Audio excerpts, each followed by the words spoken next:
Tonight on the Rychnovsky Recap, it's back! High school football returns to Northwest Ohio as the biggest and best work towards the season.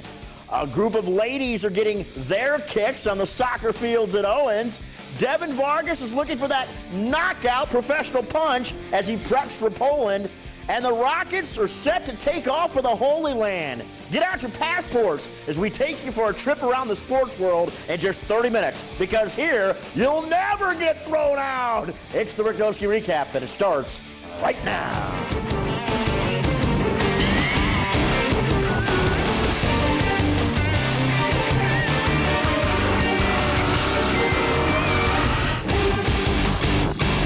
Good evening, everyone, and welcome to the Rychnovsky Recap. I am Joe Rychnovsky. As high school football returns to the area, this season should be special on a lot of fronts. The City League reorganizes, but the Three Rivers Athletic Conference makes its debut.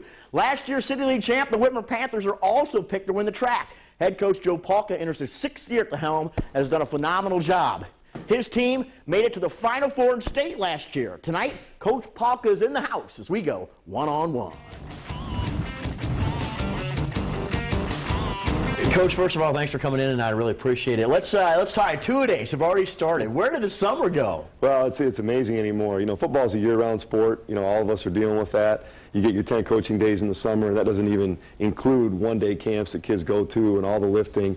You know, anymore, I've always said football is a summer sport, and, you know, if you're lucky enough to play in November, that's fantastic. It's so exciting, too, because, of course, you guys in St. John's played in the regional finals last year. You made it all the way to the Final Four, had a great year. A new league, though, the Three Rivers Athletic Conference. What kind of trepidations do you have, or excitement, or just, you know, what's the feeling like going into the new league? You know, I mean, truthfully, it's exciting. You know, I kind of make the joke that I think it's a fans league and an AD's league. You know, there'll be great gates every night. I'm not so sure it's a coaches league because it's, you know, it's going to be a grind. But we're going to face great competition, great coaching, and great players and great crowds every week. I mean, if you're a high school football player or a high school fan or a high school football coach, how can you go wrong in a situation like that? Let's talk about your team. You lost Kenny Hayes, you lost your quarterback, you lost some guys up front, but yet you have some good players coming back. Your 2 running backs are coming back. Your son, let's talk about your son, Tyler, because he most likely is going to step in there and play some quarterback for you. That's got to be kind of a neat deal. Well, it's fun. I mean, you know, it certainly has its challenges when your son plays for you, especially at the quarterback position, and he's unproven. He knows that there's a lot of pressure on him, and he needs to go out week in and week out to keep that job and retain that job. But, you know, I really try to separate when we're out of practice, the dad part from the coach part. And I'm going to put a kid on the field at that position that's going to be able to lead us to victories. And, you know, hopefully it's him, but if it's not, you know, we get another guy ready. So that's just part of the game, and he knows it and I know it. Chris Wormley, a kid obviously that just committed verbally to Michigan. Well, Chris is just such a quality kid. I mean, you know, he's humble, works hard, never misses anything. He's a 3-sport athlete. You know, just the intangibles that he has and the physical things that he has. I mean, he can run. He ran down our wide receiver in practice today that was pretty impressive, and he's as strong as they get. So we're lucky to have a guy like Chris. Coaching philosophy. Let's talk about coaching philosophies, because kind of, how do you consider yourself? Could you consider yourself an offensive guy, defensive? Because you guys are pretty good at everything. Well, I mean, you really don't sneak up on anybody because you've had such a good tradition. You know, number one, I'm blessed with a great administration that supports our team and our program. I have an outstanding staff. You know, our staff, almost any one of those guys could be a head coach. So, you know, I kind of turn them loose and let them coach. We've been together. We know how each other are going to operate. Biggest thing, we're all in it for the right reason, and the vast majority of them are all teachers in Washington local, so we're really blessed in that regard. Our philosophy is let's get kids out as many as we can. Let's try to get as many kids playing as possible. You know, we platoon most of our kids. And our overall philosophy is let's take an average kid, a 5'10", 180-pound kid, and make him as good a football player as we can. The Hayes and the Wormleys, they come around once in a lifetime. So, you know, if we can make that average kid a good football player and get a lot of them out and let them have some success and a great experience, then we have a great opportunity. And I think that's something that kind of separates Whitmer, because you go to Whitmer's practice compared to some other schools, and you guys have numbers. Well, you know, and we have been able to generate that because a lot of kids play. You know, we don't really have many issues where people are complaining that they don't play. You know, we tell the kids, hey, if you can line up in the right spot, you'll give us some effort, and you're mentally tough, you're going to play. You know, we'll play at times, you know, 6 defensive linemen. You know, we're going to play 7 wide receivers. If we have 4 running backs that can play, we're going to play 4. You know, and last year, I know at one time, you know, Greg Kubicki, our secondary coach, he played 8 different defensive backs. So that gets you ready for the next year. It allows kids to play. It also raises the bar of what the expectation level is that they need to get to. Next thing you know, everybody's happy and we're having success. How do you top your success? I mean, you won some City League titles, the last one, in the old City League, I should say, because the City League's still around. You've been in a Final Four run. You've had success basically from when you walked in for Coach Fote and took over and moved it on, and now in your 6th year. How do you top that, or do you continue to set goals higher? All right, state championship next year. We've been here. Let's go here. Well, that's a great question. Our goal every year is to win a state championship. We build our team to play 15 weeks. Whether we're lucky enough to do that or not depends on a lot of factors. The thing that we do, though, is we don't talk a ton about history this time of year. It's a new team with a new identity, and our deal is continuous improvement. Let's just focus on the next day and getting a little bit better. If you do that, that team's going to form its identity and hopefully be good at the end of the year.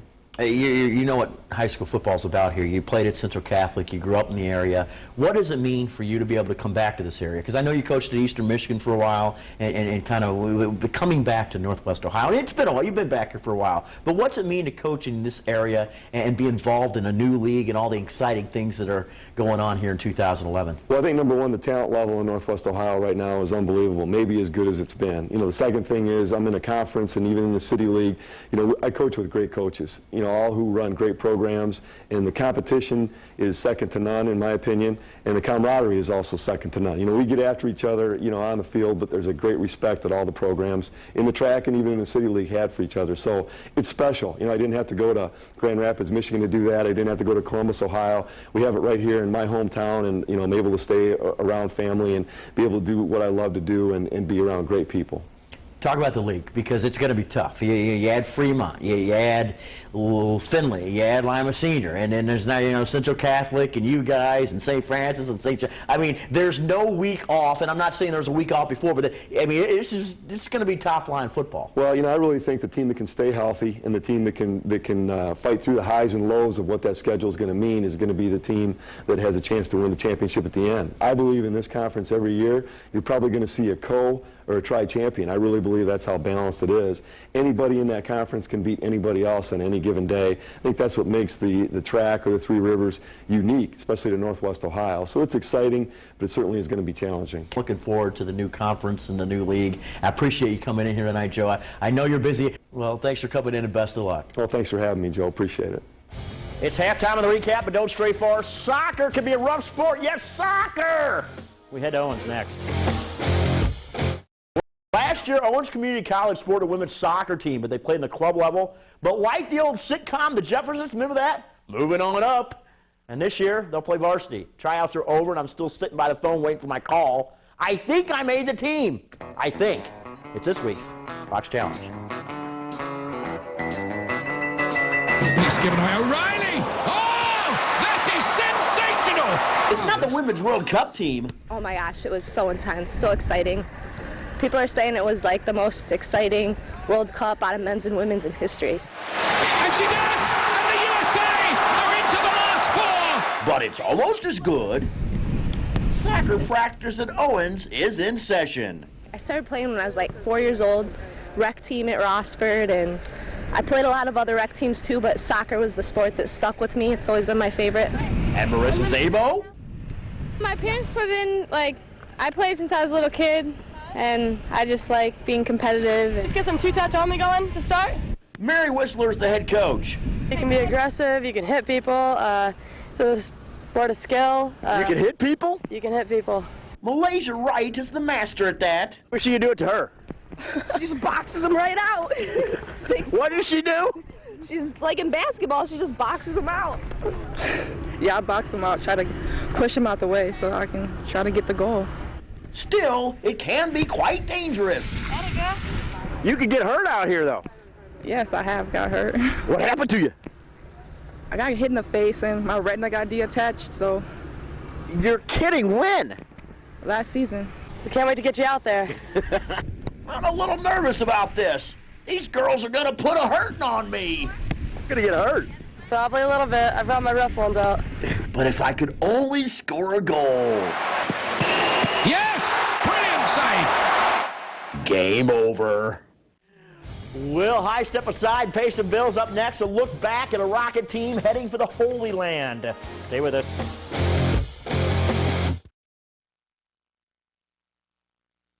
And we're back. It's hard to believe, but football's returned to Northwest Ohio. High school, college, and pro teams have all hit the practice field. And so have we as we rewind with Ralphie's, because upon further review...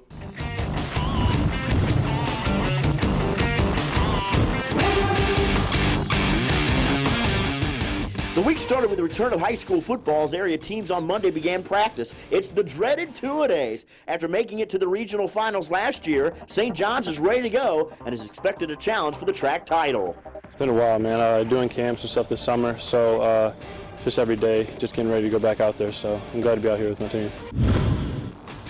On Tuesday, the UT women's basketball team's getting ready for a trip to Israel to play a couple of exhibition games. More importantly, though, this will be a chance for the WNIT champs to get to know point guard Nama Shafir's culture. Shafir's in Israel right now, and her team is really excited to meet up with her. Just the fact that we're going over there and experience what Nama experienced 3 years ago when she came to America. So I think it's going to be great for the whole team. Getting a chance to go over there and get a chance to meet all of Nama's family. I mean, she's got 8 other siblings. And see Israel and all it has to offer and all of the religious sites as well as just the city itself, all the cities itself. I just think it'll be a tremendous trip. And on Wednesday, the Toledo Rockets getting ready for the first day. How about former Central Catholic lineman Kyle Cameron, now with a lot more hair, getting some snaps at center, and also former St. John star Cheatham Norrells getting his first chance to wear the midnight blue and gold on the field. You know, Coach Beckman's psyched about the first day. I love it. I mean, I'm back to doing what I love to do. You know, spend 23 hours and 59 minutes working on football and won't sleep for a second, or whatever it takes to us to make sure that that we're successful. But back with the guys, coaching football, living with them, doing what I need to do to make sure the program's getting better. Meanwhile, it's all about change for Bowling Green. They don't want anything to do with last year's 2-10 record. And after their first practice at the Doit, the Falcons seem to notice a difference. Day one is way ahead of where it was 2 years ago and way ahead of where it was a year ago. And the players have been hearing the same terminology and the same techniques and the same wording of what an offense and a defense is, and that helps. I think it's faster for one. Guys are a little more conditioned. Guys got a little faster, got a little stronger, and a little more experience. You know, it's our third year in the program, and things are getting more like second nature to us. And on Thursday, high school football, the new track conference officials meeting. Out of all the tough teams, they had to pick one to finish first in the league, and that team, the Whitmer Panthers. And on Friday, speaking of the track, the St. Francis Knights are expected to challenge for the title as well, and it starts up front. The Knights have some big boys on the offensive line, which would lead the common football fan thinking smash mouth. Right, Coach? I'd be crazy not to with that offensive line we have. Yeah, we're big up front. They're all returning. They've been playing since they were sophomores. They had an outstanding offseason. They went to a lot of camps. There's a lot of coaches looking at these young men, and they know that their senior film is going to be the difference. So they're excited to get on the football field. Just the pressure on us, it means a lot to us, like for them to lean on us, I guess, if you want to say that. And on Saturday, Fan Appreciation Day at the University of Toledo, and the expectations for the Rockets are very visible. Buzz for the program is all over the place as the entire team sat on the Fetterman Field signing autographs for their fans. Toledo is expected by many to win the MAC, and that's upon further review. Our final break is here, but don't throw in the towel yet. Devin Vargas is about to punch his ticket to Poland. We'll explain in a moment.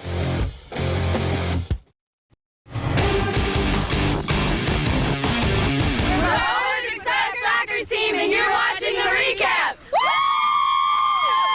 Thank you, ladies. That is good stuff. Finally tonight, former Olympic boxer Devin Vargas is still looking for his big break in the pros. Although he's only lost one professional bout, his career has not exactly taken off. But on Tuesday, it became official. He'll be fighting next month in Poland on the Vitaly Klitschko undercard in what could be his very last chance to make a heavyweight title run. Tonight, we meet and greet Devin Vargas. Here's Howard Chen. Is going through a crazy time. Baby boy number 5 is expected any day now, and on the birthday of his 4th son, Devin will be in Poland reviving a career that was in a 2-year standstill in what could be his biggest fight. This is huge, you know, I'm fighting for all those people, and if I beat him, look good on HBO, and everyone wants to be on HBO. HBO's the major league of boxing, you know, they're huge. If Devin beats the 22-0 Andre Warzik on Warzik's home turf, he could land fights against some up-and-comers and potentially more. But if Devin loses like he did his last time out on national TV... This is, you know, make it or break it. If I lose, ... wait to see what happens. I don't want the ... I want Devin wins, period. So if he's going to beat me, he's got to be willing to die for it, because I'm going to go out there and throw as many punches as I can. Devin's working out 6 days a week in what he calls his first pro training camp ever. But here's another first. He's nervous. Being in front of 40,000 screaming, drunk Polish people yelling at me because I'm fighting their hometown boy is going to, you know, throw some added nerves in. I'm nervous about, you know, people always talk about ring rust. You know, being out so long, I'm wondering if I'm having ring rust. But even if he's nervous, even if he has ring rust, Devin can reflect on what's kept him active these last few years, his family. I got to win to make a better life for me and myself, my family, and get my career going. I got to win this. A win would make the perfect birthday gift for his son Beckham. A win would mean more gifts down the line for Devin Vargas's career. I'm Howard Chen for Hardcore Sports. All righty, good luck to Devin. We wish him well. That is the recap. I'm Joe Rychnovsky. Thanks for watching. We'll see you back here tomorrow night. Turn out the lights. This party's over. Have a great evening, my friends. So long.